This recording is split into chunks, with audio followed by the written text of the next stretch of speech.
After beating Gardenia, we headed straight for Team Galactic's hideout. And once again, this was another potential run killer. Commander Jupiter's skunk tank is no joke. I fought through all the grunts on the way up, and it was time for her battle. Zubat was no problem. Luxio handled it easily. But then skunk tank comes out. It hits hard, immediately putting us into yellow. I switched into Machop, got off a few hits, and burned through Citrus Berry.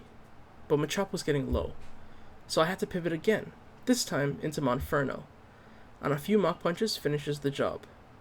Another close fight, but somehow we made it through Team Galactic without losing anyone. After that, I ran into Cynthia, who gave us an egg, which hatched into Togepi. On Route 211, I caught a Chingling. In Mount Coronet, we caught a Bronzor. And heading south under the bike path, I picked up a Geodude. But then, I found something way more important. Hidden under the path was Wayward Cave, and inside, we caught a Gibble, one of the best encounters in the game. I know a lot of people ban Garchomp's and Nuzlockes, but I've never used one before, so I decided that we're going to keep it. After making it through Mount Coronet, we arrived at Route 208 and caught a Ralts, and from there, we made it safely to Hearthome City. Once we got there, I explored a bit and picked up a gift Eevee, and also grabbed the Shell Bell item, which could be useful in future fights. After some quick prep, it was time for the Hearthome City gym. Getting through the gym itself wasn't too bad, but Fantina was a different story.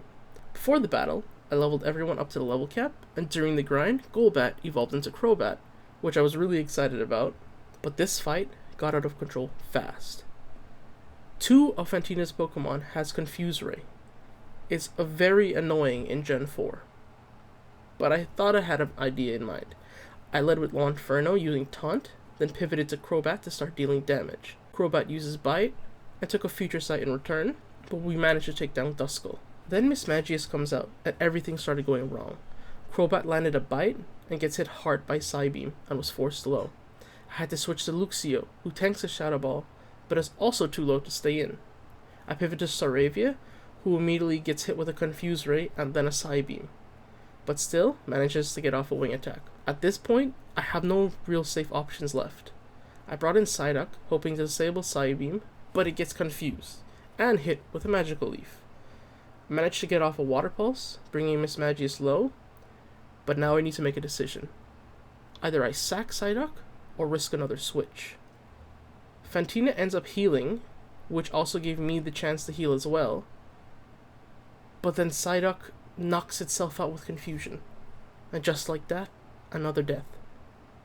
I brought Staravia back in and healed it immediately, and somehow, Miss Magius hits itself in confusion. At that point, I had to play a little risky. I started setting up Double Team, and it actually worked. Miss Magius hits itself 3 times and missed multiple attacks, giving me the opportunity to land another Wing Attack and finally take it down. Haunter comes in last, and after a few Wing Attacks, we secure the win. Another badge, but once again, not without a loss. If this run has taught me anything so far, it's that things can go wrong at any moment, and I'm barely holding it together.